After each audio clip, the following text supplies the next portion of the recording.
Buongiorno, Kangnyeong Shinga. Mi chiamo Marco, sono un arciere fin da quando ero bambino e dal 2022 pratico e studio il Kukgung, l'arceria tradizionale coreana. Praticando una forma di arceria in cui la freccia siede sulla mano nuda, vi accorgerete presto di un problema che hanno tutte le frecce con piuma naturale commerciali. Il rachide, o osso, della piuma non è mai completamente rimosso. Questo può far sì che, al momento del rilascio, il rachide faccia contatto con la vostra mano, creando una piccola ma fastidiosissima ferita. Anche se avete provato a fare le frecce da soli, avrete sicuramente notato che le piume commerciali hanno il rachide tagliato a metà da un macchinario, a volte bene, a volte meno. Essendo inoltre la superficie del taglio piatta, le piume non siedono perfettamente sulla superficie convessa dell'asta. Questo aumenta il rischio che le piume si stacchino, oppure che col tempo la piuma decida di piegarsi da un lato, rovinando l'aspetto e l'aerodinamicità della freccia. È un problema che si nota soprattutto con asti di dimensioni ridotte, come quelle in carbonio da 4,2 mm. Per ovviare a questi problemi e per permettervi di replicare da soli qualsiasi forma di impennaggio storico che desiderate, oggi vi farò vedere il metodo che mi è stato insegnato per disossare, ovvero rimuovere il rachide dalla piuma, per poi tagliarla nella forma che più desiderate e realizzare esattamente la freccia che avete in mente. Per disossare la piuma, tutto ciò di cui avete bisogno oltre alla piuma stessa è un X-Acto Knife, detto anche taglierino di precisione o bisturi. Se non lo avete, potete usare anche un taglierino normale o una qualsiasi lama affilata, ma l'angolazione della lama potrebbe farvi danneggiare la piuma per errore. È consigliabile avere anche un tappetino da taglio su cui lavorare e indossare una mascherina, in quanto, nel processo di rimozione del rachide, andrete a creare una polvere di piuma molto fine e facilmente inalabile. Per dare poi la forma che desiderate alla piuma finita ci sono molti metodi, che dipendono da cosa avete a vostra disposizione.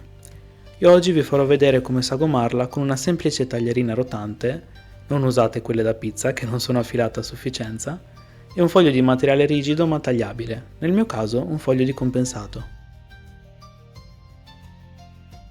Prima di iniziare vi consiglio di usare sempre solo piume intere full length invece di quelle pretagliate.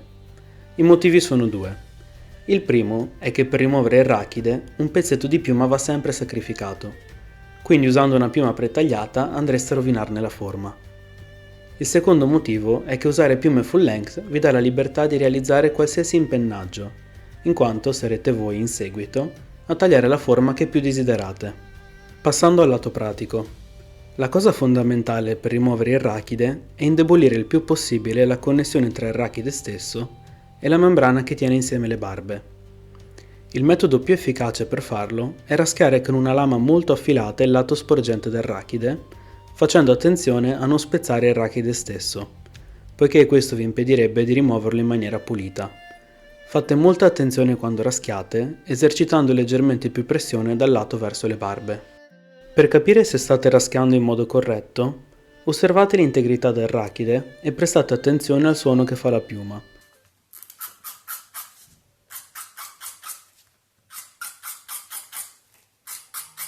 Con un po' di pratica inizierete a capire esattamente qual è il suono che dovreste sentire.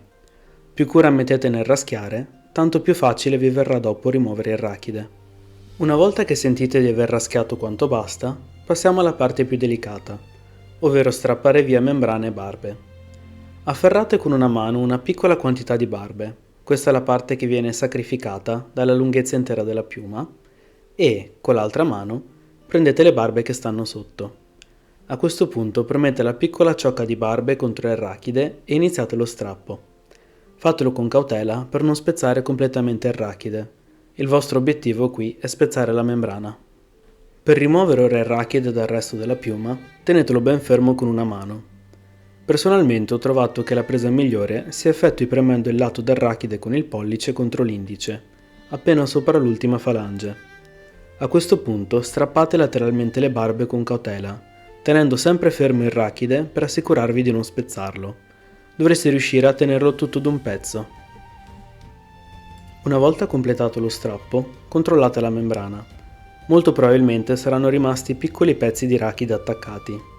Più siete stati bravi a raschiare prima, meno è probabile che ciò accada, ma qualche piccolo granulo resta sempre. È buona cosa rimuoverli per garantire la migliore adesione possibile all'asta. Il mio metodo preferito per farlo è raschiarli via con la punta del bisturi, facendo molta attenzione a non rovinare la membrana. In alternativa potete usare anche della carta vetrata. Una volta ottenuta la vostra piuma intera disossata, l'ultima cosa rimasta da fare è tagliarla nella forma che preferite, per poi impennare la freccia finita. Per tagliare la piuma è sconsigliato usare un normale taglierino o una qualunque lama fissa, in quanto, invece di tagliare la piuma, finirete per trascinare le barbe, a meno che non la sagomiate molto lentamente con tagli netti verso il tappetino. Per fare la stessa cosa, ma più velocemente, consiglio l'uso di un taglierino rotante ben affilato. Vi servirà uno stampino realizzato in un qualunque materiale rigido. La mia scelta personale è il compensato per la sua facilità di lavorazione. Iniziate adagiando lo stampino sopra la piuma, premete la membrana con una striscia di materiale rigido per tenerla dritta durante il taglio e sagomatela con cura, partendo sempre dalla parte posteriore.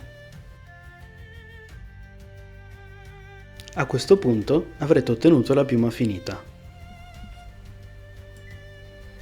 Potete ora incollarla all'asta della freccia con il vostro metodo preferito. Personalmente trovo comodo attaccare le piume con un impennatore, usando colle a base di ciano acrilato come la Boning Fletch Fuse.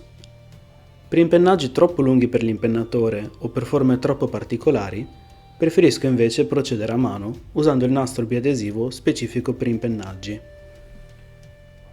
Spero che questo tutorial vi sia stato utile. Buon lavoro e buone frecce! 고맙소!